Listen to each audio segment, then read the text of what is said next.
Yes, guys. Yes, Etsy family. Listen, you can make a fantastic income on Etsy if you subniche. You niche down into a category and you dominate it and you own it and you take it. This is what I'm saying. Listen, it's not about like if I look at wall art, like if you look at my screen now, you're looking at wall art, you're thinking, wall art, that is so saturated. You can't get into it. Listen, guys, every single day there are subniches appearing. People search for particular things, and you know, trends and things, they change all the time, so opportunities are coming up all the time. It's about finding them and finding exactly what people are looking for, what people want. The key thing is to create something that people actually want and that is unsaturated, right? If you manage to do that, then you're on to a winner.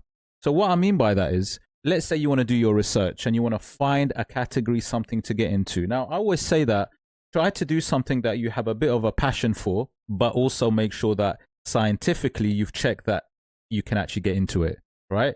Scientifically check and make sure factually you know that it's something that you can get into, that's not too much competition, right? But it does help when you love something that you do on a daily basis. So like, let's say you just love wall arts, or you love clip arts, or you love tumblers, whatever you love, whatever you like, it's always a really good thing about it that will help you work on it day in, day out. Okay? Because don't forget, this is a day in, day out. You need to be working on it, focused on it. You know, this is going to be the thing that you want to be your life. So you got to give it its due, its time, its consistency, its dedication. This is facts, guys. This is not like, you can't just be like, especially at the beginning. Yes, later on, you can take your foot off the pedal and you can sort of like maintain, if you like, once you're making that good money. But at the beginning, you do need to give it its time. Now, let's have a look at this subniching, right? What do I mean by this? Like, so I'm looking at wall art, massive category, right? Massive. So when we actually go down into it, I might start going into it. I might say, I don't know, summer wall art, right? Okay. So then I'm going into something more specific within wall arts, the summer types. I might go into and say winter wall art. Okay. I might start going into further down into winter wall art. Okay. And you see, so these are various sort of like sub niches within wall art. Winter wall arts, right? Okay. Now I'm looking at the winter wall arts, if you like. Then I might go something else. I might do animal wall art, mountains. It's endless. It's endless. And then what you can do is you might go into it even further. So winter, I might say just Christmas, right? Specific Christmas wall art, right? But then I might go even further into it, okay? I mean, I might have like my category as being Christmas wall arts, right? For example. But then everything that I do will be created in this category might be, you know, sub niche further. So I might say Christmas trees, Christmas trees, Christmas tree wall art, right? Christmas tree wall art. Okay, so I've gone even further down. And then what the Etsy algorithm is going to give me all these Christmas tree wall arts. Now, this is just the beginning. But let's say this is the kind of thing that I want to do. Now, what I like to do is these are obviously stores. So if I click on this one, for example, this beautiful Christmas tree, vintage, digital download print, right? Really nice. I might go in and look at the store. I mean, see, this one is kind of niched down. Now, what I would do is, obviously, once I've looked at a niching down, I'd obviously want to see and find out whether there's money in it, whether it's profitable, whether I can get into it. So, obviously, you know, look, if I just by using Christmas tree, just by looking at this sort of thing, I'll probably like to double check a few things. I'd probably want to see if there's money to be made within the Christmas tree wall art, right? And how I would verify or validate that, is I might start looking at recent listings and see if they're making money, right? So you can see instantly, look, here's a 7-month-old listing of just a Christmas wall art. Is making $8,000, right? It's pretty good. But obviously I like to make sure I see lots of recent ones that I'm still making some decent cash. You know, like you know, I mean, look, this is a 6-month-old, 8-month-old, 7-month. I want to kind of go a bit more recent if I can, you know. And along the way, I'll probably get some ideas and tips as well, right? Possibly. So, you know, there's a few around the 7 printable vintage Christmas trees. So what I might do is I might filter it, right? And I might filter the listing age to, let's say, I don't know, 4 month max. See, what ones in that kind of sub niche, Christmas sub niche in the trees is making any cash. So, you know, these are very recent ones. I can see this one. This one's the pink sort of pink tree, Christmas tree style, making $37. Not the biggest, not the best, you know, so not a lot of money really.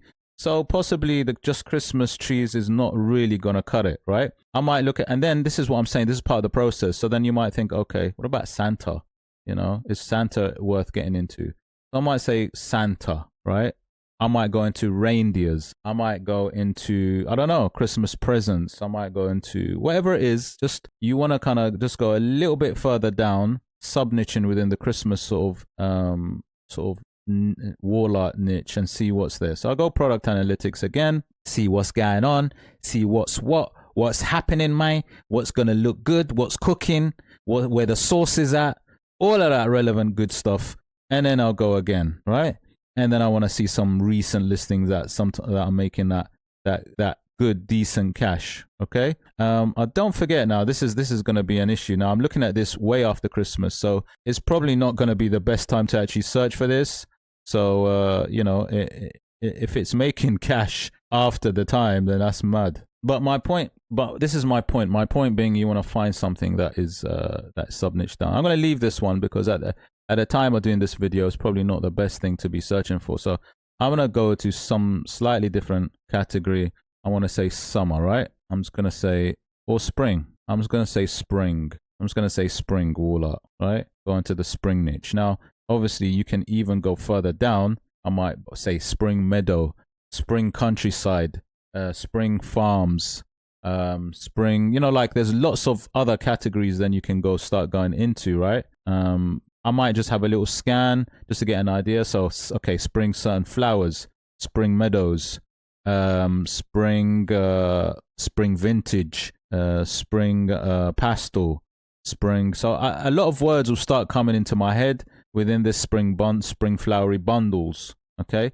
And then what I'll do is I'll go to product analytics, right? So what I'm trying to say is within the summer, within wall art, you go into summer, then you might go into, within wall art, you might go into spring, right? So you might have the spring category, but within the spring, you might have a type of spring, a meadow spring style. You know, you're kind of going sub-niching further down, you see, where you're trying to find where the money is, you know, really, and where people are searching or looking for something, right? You know, look at this one. 350 French country, right? That might be something interesting. Maybe it's a French countryside style. I don't know. It's just giving me that just kind of appeared to me, you know, because it's a 5-month-old listing, not too old as well. So it's a 3-month-old listing, but that's not relevant. What's that one? So, you know, you want to find what looks like it could be relevant. That's making, you know, decent amount of money. Look at this one. This is a 3-month-old listing. You know, this is a 3-month-old listing. This is in the kind of, so look, I mean, this could be something that I might focus on a little bit, right? Because you got spring. So this is the sort of spring print. Now, other things that might be connected with this, it might be a farmhouse. They put farmhouse, funny enough, they put farmhouse, but I can't see a farmhouse. That's interesting. It's a wildflower field, right? Landscape, vintage painting, pink spring print farmhouse. Now all of these I would maybe go back and look further. So I might go and type in wildflower spring wall art, right? I would do a little combination of these and see what I'm getting. Now because this is a 3-month-old listing making good money, you know, that's a good sign. Okay. Now obviously also you got to understand that depending on the time of year that you're looking for this, you'll get a certain demand. So at the time of doing this video, this is probably more relevant. Looking at something like Christmas right now at this time is not going to work as well. That's going to be more relevant in the time that is Christmas. Okay. But this video is purely about how you would kind of sub niche. So for example, from wall art, you might go into spring wall arts. And then what I want to do is I want to validate and see recent listings within the spring that are making money. And then how I do that is I'd click on them. So like this one, for example, as a bestseller, making decent cash as well. Let me just double check the cash that's making cash. And these guys know what they're doing because I know Lexington Prints, they know what they're doing, right? Good seller. making $700, right? For one single listing. It's a 3-month-old listing, right? 100 sales in the last month. But what they're doing is they are using other keywords that are working with the spring wall art, which are wildflower, you can see, field, landscape, vintage. These are other keywords that I would start looking. So if I was to get into a wall art, right, and I wanted to create listings within a sub niche within wall art, I'll probably look at the time of, at a relevant time as well. Because don't forget, as spring approaches, there's a wave of people starting to look, a big wave. When summer comes up and people want wall arts for summer, a big wave comes on. But what you have to do is you want to be able to create listings that people are actually searching for. So they might be typing in, just like this seller's done, wildflower field spring print maybe, or spring wall art, a farmhouse wall art, right? A farmhouse spring wall art, a wildflower vintage spring wall art. Because you can see that there are these long tail keywords there, and you can see that people may be looking into these categories. So if you're going to get into wall arts, you might be getting into those specific times of year, like those summery ones or spring ones. And you might be also getting into, let's say, the flowery. Let's say you want to get into flowers, wall art flowers. Okay.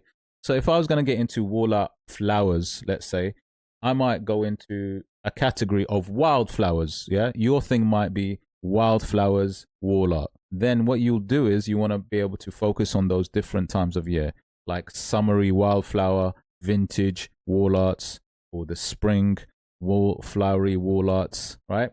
Because those are the things that you would need to produce at those specific times of year. So can you see where we've gone from the big overarching, if you like, niche of wall art, and then you're drilling down further to going into spring, flowers, wildflowers in a field, vintage style, right? These are all ways of kind of, if you like, niching down, sub-niching further. And then what you want to do is, that's what you want to do. Once you understand this and you see what's working, then what you can do is you can produce different listings, similar listings, if you like, different ones, similar listings, sorry, but different designs, if you like. Right? So similar listings, different designs, using keywords that are working, and they can still sell.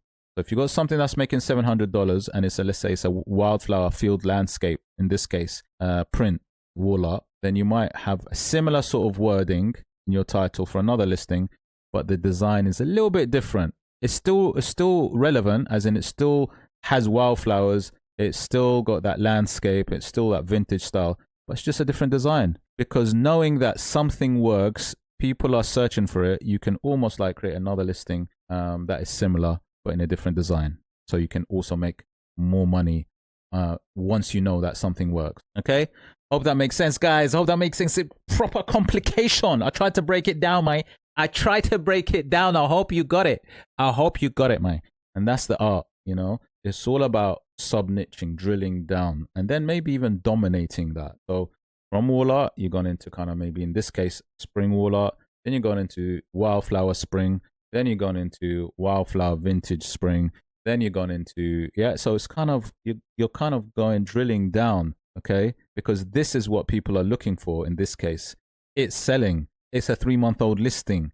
It's working. It's got 20 plus in a basket. It's a bestseller. So you're getting validation that something works. And that's the key to this. You need to do your research, go to EverBee, link in my description, get that validation that something does work, and then go into it and then dominate it, man. Domination is the key. Take care.